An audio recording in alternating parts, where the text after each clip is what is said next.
Сәлеметсіздер ме, құрметті көрермендер. Қазақстан Республикасы мемлекеттік орталық музейі көптеген жылдар бойы сәндік қолданбалы өнер шеберлері, мәдениет және өнер қайраткерлерінің шығармашылығын музейлік іс-шаралар мен көрмелерде көрермен назарына ұсынып келеді. Шебермен сырласу жобасы аясында орталық музей түрлі шеберлік сабақтар өткізеді. Шебердің қол алтын, сөзге де шебер, іске де ұста халқымыздың зор мәдениеті мен өнерін паш ететін құндылықтарының бірі оның қол өнері. Ағаштан, темірден түйін түйген, жүннен көз жауын алатындай бұйым жасаған, асыл тастардан сән бұйымдарын соққан халық шеберлерінің ісі мақтауға тұрарлық өнер туындысы екендігі баршаға мәлім. Бүгін біз сіздерді қолөнершілер одағының мүшесі Рыскелді Мұсаевтың шеберлік сабағымен танысуға шақырамыз. Армысыздар, көрермендер. Мен Мұсаев Рыскелді, қазақтың ұлттық бұйымдарын жасайтын шебермін. Өзім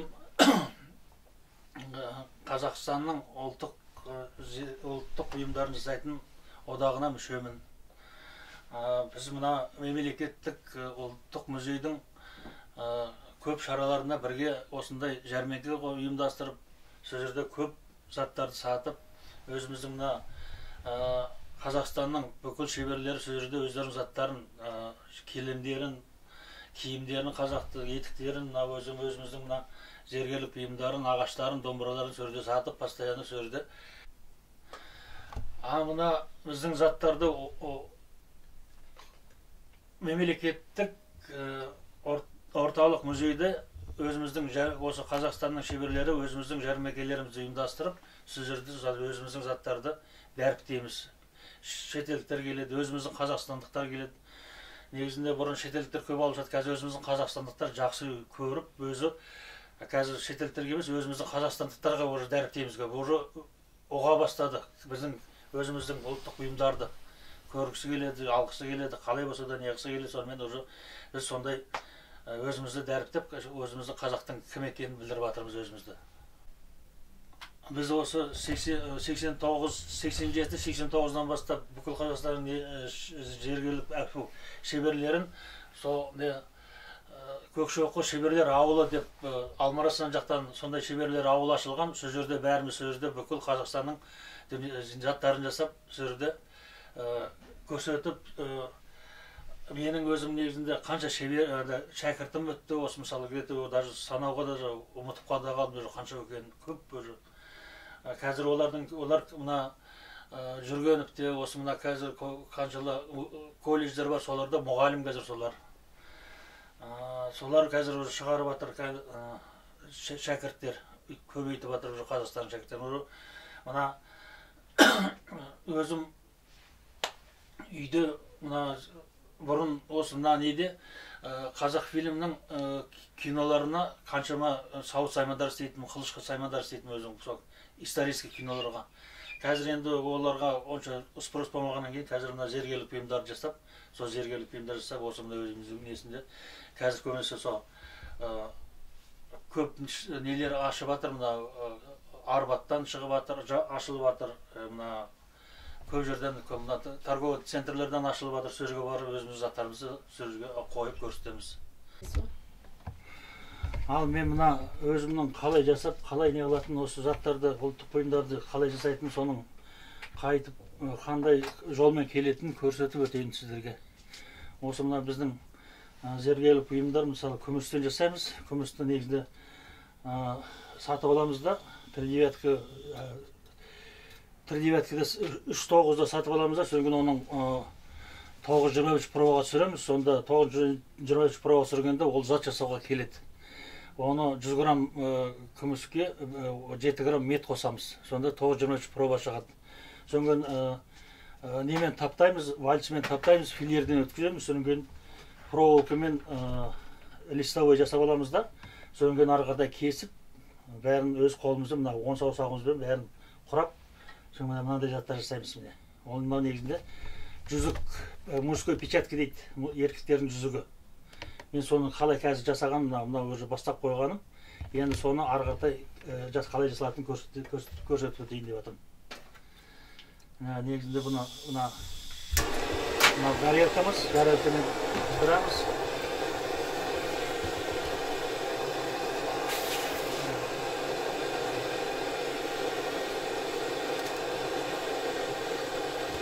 Мен орында бітейін, мынау емес, мен сіздендерге бір таспен алайын, бір нені.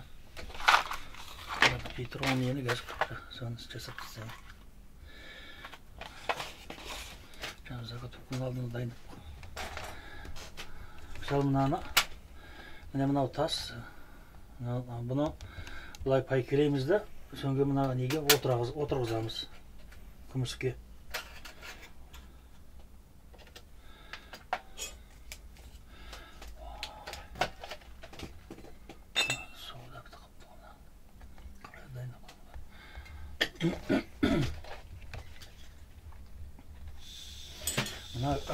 Мына боралап, күмісті боралаймыз да.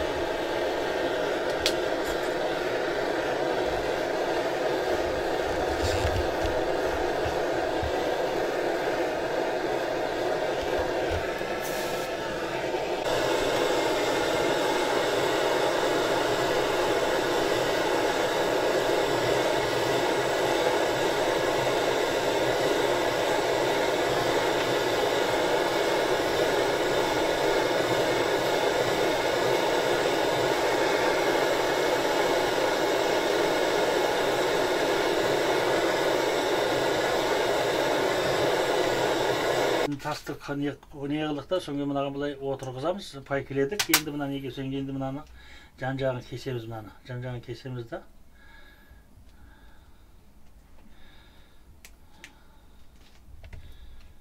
Мынадан жүзік шығады. Тасы моховой агат деген тас. Жасалып атқан темір күміс. Осы мына күмістен аламыз да, жүзік қазақтың жүзігін жасаймыз. Мына тасымыздың өзі осы негізінде жақсы тас, Қазақстанның тасы. Пейзажный агат деп айтады бұл тас. Негізі мынадай тас. Пейзажный агат Қазақстанның Жезқазған облысынан шығатын тас мынау.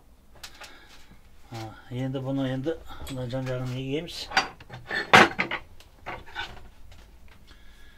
Жан-жағын егіп.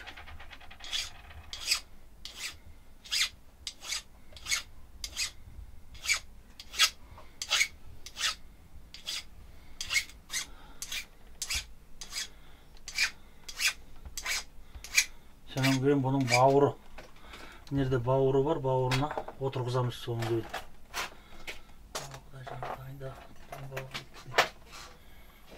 Қазір.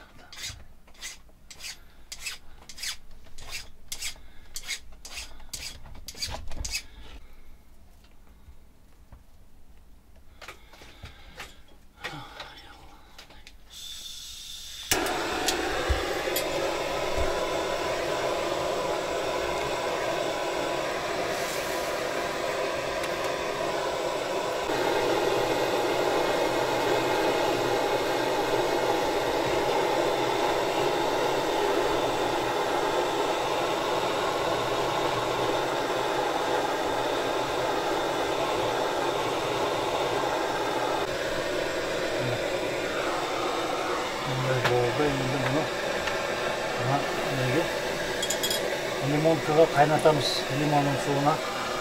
Лимонның қышқыл лимон дейді. Лимонный кислотаға қайнатамыз да. Бұның мына күйген несін. Мына уже ана қыздырғанда күміс күйеді, қыздырғанда қараяды, соны лимонкаға қайнатсақ, ол ағарып шыға келеді. Тазаланып, бурасы кетеді. Бура негізді күмісті ағызуға керек, бура деген зат. Күмістен припой жасаймыз, сол припойды ағызуға. Сонан дәнекерлерін қылады, қатты қыздырғанда, екі күмістің бауырымен, соның үстіндегі тас бекітілген несі, дәнекерлерін қылады, содан осындай зат шығарады.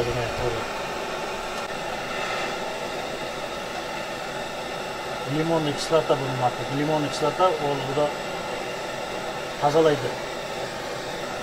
Көбінесе бұны денсаулыққа өте зиян деп айтты емес, азотты соңынан не сияқты емес, бұл кішкене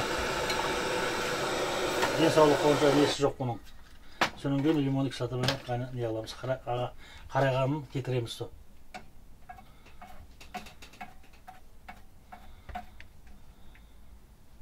Бұны где-то біраз ұстау керек, где-то бір 4-5 минут, 3-4 секунд емес, ол где-то от ұстағанда, мұнан іште соң кейін ағарып мына қарайған несі, бурасы түгел кетіп қалады. Пайкелеген несі, біз негізде басында бураладық қой, буралағанда, бура стекло сияқты қапталып қалады жаңағы неге, күміске. Соң кейін ана припойды ағызады. Сол үшін уже бұны, сол припойын бураны кетіру үшін лимонник кислота қайнатсақ, сонда жаңа бурасы кетеді, соң тазалағанда жақсы тазаланатын болады. Тазалағанда моторға саламыз. Моторға киізді немен, пастагоймен. Мынандай жүзік шықты. Мынау жаңағы несі мынау. Мынау тасы. Дайын жүзік шықты уже. Мынау моқы бағат, мынау күміс, мынау бауыры. Жаңа біз жасаған осы уақыттың ішінде уже. Енді бұны арғатайда істеуге болады. Бұны жағына ойып салып, бұны жағына қазақ ойылар салып, бұны тұсына, мұна тұсына. А мынау енді қарапайым түрі кішкене енді. Осының өзінде өзі жақсы алады негізінде. Мына тас үшін, несі үшін, іші мына жақсы аккуратны істеген үшін, соңғы соған қарайды іші көбінесе. Таза істегенге қарай. Осынан білем моқы бағат деген біздің неміз мына. Жүзік жаса дайын болды.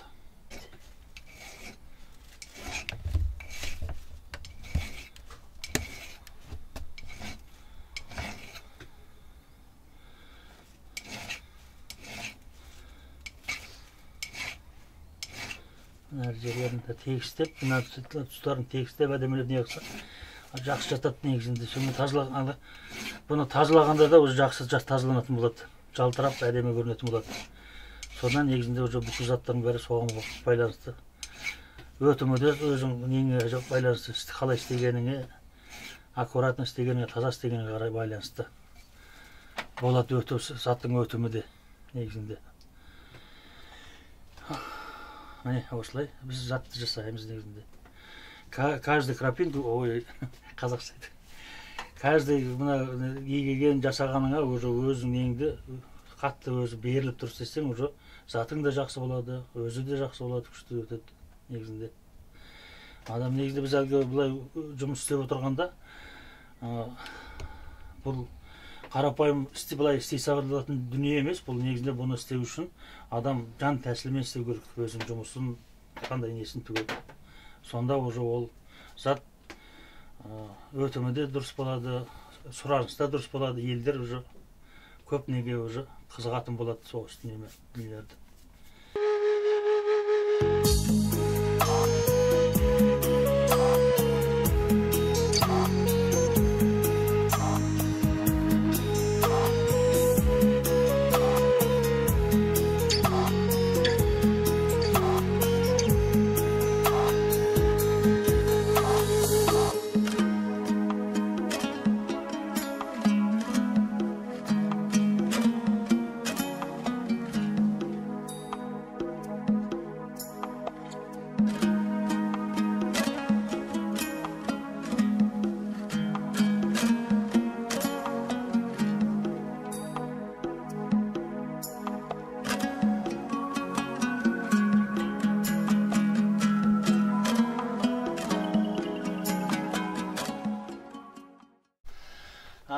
Құрметті көрермендер, назарларыңызға рахмет.